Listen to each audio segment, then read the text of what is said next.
wanita pemilik toko ini histeris meminta pertolongan usai tokonya disatroni kawanan perampok.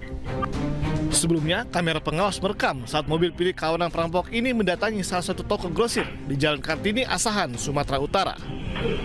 Sebelum beraksi, para pelaku terlebih dahulu mematikan lampu di depan toko, lalu masuk setelah merusak pintu. Pemilik toko yang terbangun tidak bisa berbuat banyak lantaran diancam pelaku. Setelah mengambil barang berharga, para pelaku langsung pergi. Korban hanya bisa berteriak, namun tidak ada warga sekitar yang mendengar. Korban kehilangan laptop dan uang jutaan rupiah yang diambil pelaku dari laci kasir. Dia kayak ada senjata entah apa, kadang mau nembak. Iya, mau nembak serakan gitu. Yang masuk 2 orang, tapi ada orang lagi di dalam mobil. Korban telah melaporkan perampokan ini ke Polres Asahan dan berharap pelaku dapat segera ditangkap. Dari Asahan, Sumatera Utara, Ulil Amri, iNews melaporkan.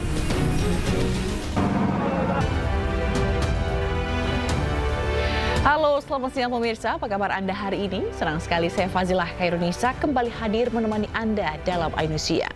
Selain 3 berita utama tadi, iNews Siang juga akan menyuguhkan beragam informasi penting lainnya. iNews Siang ini kami awali dari Jakarta, di mana polisi membubarkan rombongan motor bersenjata tajam yang terlibat tawuran di Durensawit, Jakarta Timur. Polisi menangkap 3 remaja dengan barang bukti 2 senjata tajam.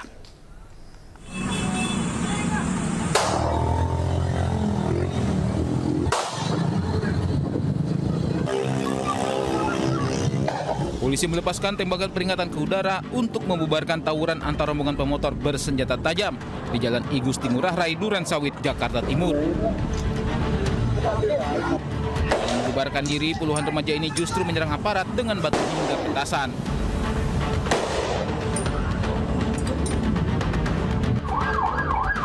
Khawatir tawuran makin meluas ke pemukiman warga, polisi terpaksa tembakan gas air mata. Meski sempat kesulitan, polisi berhasil bubarkan tawuran. Polisi menangkap 3 remaja dengan barang bukti 2 senjata tajam.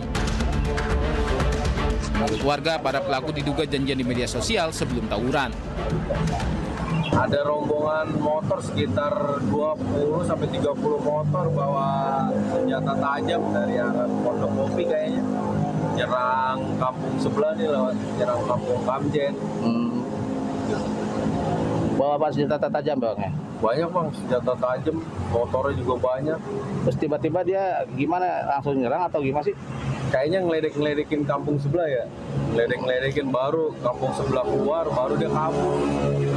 Kayaknya sih dari media sosial bang. 3 remaja yang diamankan dibawa ke Polsek Durensawit, Jakarta Timur untuk dimintai keterangan lebih lanjut. Dari Jakarta, Rizky Falupi, iNews melaporkan. Pemirsa, unjuk rasa memperingati 27 tahun tragedi Trisakti yang digelar ratusan mahasiswa Trisakti di kantor Gubernur DKI Jakarta berujung bentrok. Para mahasiswa berusaha masuk hendak bertemu Gubernur Pramono Anung, namun diadang aparat kepolisian.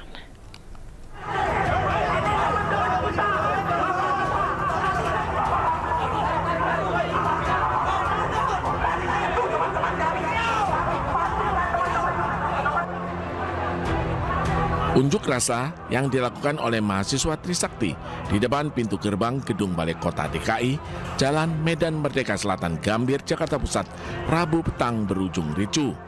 Para mahasiswa mencoba masuk ke dalam gerbang Gedung Balai Kota, namun dihalangi oleh pihak kepolisian yang berjaga. Kericuan baru mereda setelah koordinator aksi menenangkan para mahasiswa. Aksi ini merupakan peringatan 27 tahun tragedi Trisakti yang digelar ratusan mahasiswa Trisakti. Mereka menyayangkan tidak ada kejelasan dalam kasus yang telah menewaskan sejumlah mahasiswa Trisakti tersebut. Dari Jakarta Pusat, Rani Sanjaya, iNews melaporkan. Sementara pasca bentrokan di Balai Kota, polisi menangkap puluhan orang dalam aksi mahasiswa Universitas Trisakti memperingati 27 tahun reformasi. Dari informasi sementara, polisi mengamankan 93 orang massa aksi dan 43 unit sepeda motor. Mereka yang diamankan dibawa ke Polda Metro Jaya. Belum diketahui sebab penangkapan, namun diduga terkait adanya sejumlah polisi yang terluka ketika terjadi kericuhan. Hingga kini belum ada pernyataan resmi dari jajaran Polda Metro Jaya. Pemirsa, 6 tersangka kasus grup Facebook Fantasi Sedarah ditangkap polisi. Mereka memiliki peran masing-masing dari admin grup hingga member aktif.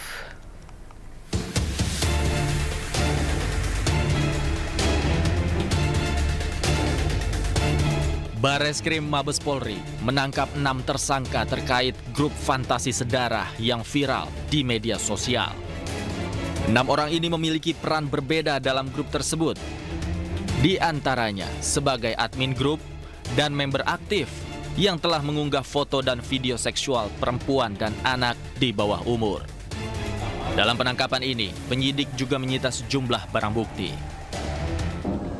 Tindak pidana PPA dan PPO berdasarkan laporan polisi yang kami terbitkan di Bareskrim Polri berjumlah 2 dan di Polda Metro Jaya berjumlah 1 laporan polisi pada tanggal 16 Mei 2025. 3 laporan polisi ini mendasari kami untuk melakukan penyelidikan di berbagai wilayah, di berbagai daerah, mendasari daripada profiling dan monitoring di platform media sosial, sehingga kami melakukan penangkapan terhadap 6 orang tersangka.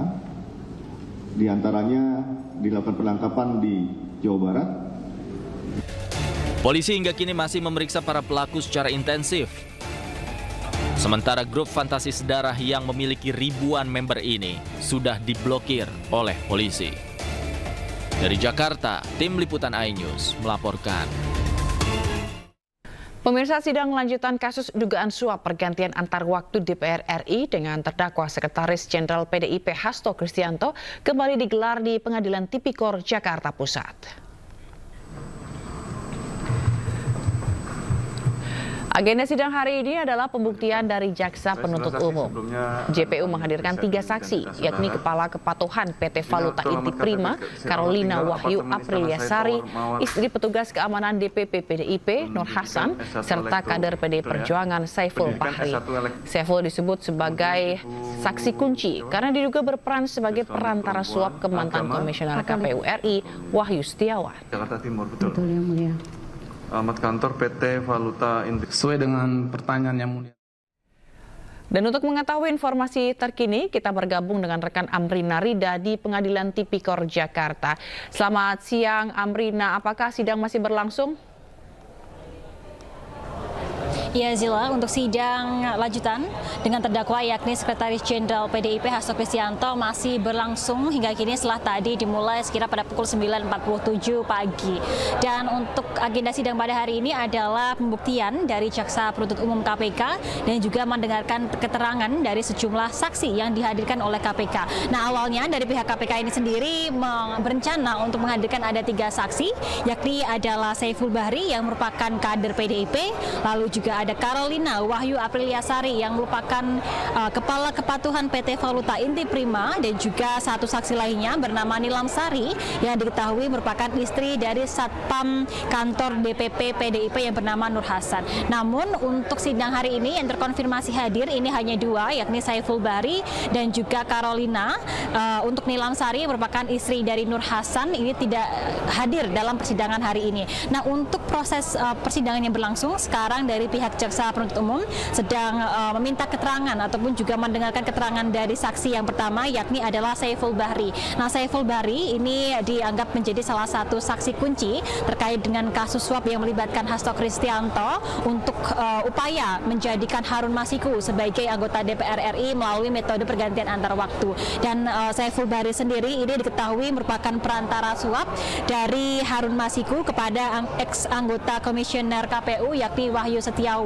Dan Saiful Bahri sendiri sebelumnya telah menerima vonis pada tahun 2020 selama 1 tahun 8 bulan penjara. Tadi terdapat sejumlah pertanyaan-pertanyaan yang disampaikan dari pihak JPU kepada Saiful Bahri, diantaranya adalah terkait dengan bagaimana hubungan antara Saiful Bahri dengan tersangka-tersangka lainnya seperti Doni Tri Istiqomah, lalu juga Wahyu Setiawan, dan juga hubungan dari Saiful Bahri dengan Sekretaris Jenderal PDIP yakni Hasto Kristianto. Dan dari Saiful Bahri Sendiri tadi sempat menyatakan atau sempat memberikan keterangan bahwa memang semua kebijakan ataupun juga semua hal yang berkaitan dengan partai, termasuk dengan penunjukan Harun Masiku untuk menggantikan kader PDIP dalam pergantian antar waktu pada tahun 2020 ini di bawah ataupun juga sesuai dengan keputusan dari Hasto Kristianto selaku Sekretaris Jenderal. Nah, kalau untuk Saiful Bahri ini masih berlangsung proses dimintai keterangan oleh pihak JPU. Nanti usai Saiful Bahri dimintai keterangan akan dilanjutkan